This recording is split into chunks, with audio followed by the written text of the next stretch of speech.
In this video, I will show you how to change the internal battery in a Chrysler 200 key fob. This key fob was used on 200s between 2015 to 2017 and just takes one CR2032 battery. You can pick one of these up online. I'll leave a link down in the description to get one on Amazon for just a couple bucks, and then you can just follow along. Really easy. First step, flip the key fob over and just remove your internal key by pressing on that lever and pulling it out. Now we can see there's the keyhole, and right next to it is this slot that we can use to open this up.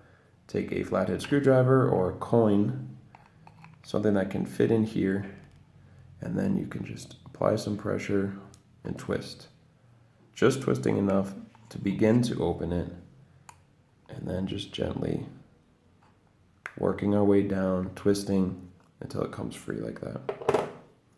Here's our battery now. We can just use the same tool to gently come in from the side, get beneath the battery, and just lift it out. It'll come flying out like that. Now take a new CR2032 battery.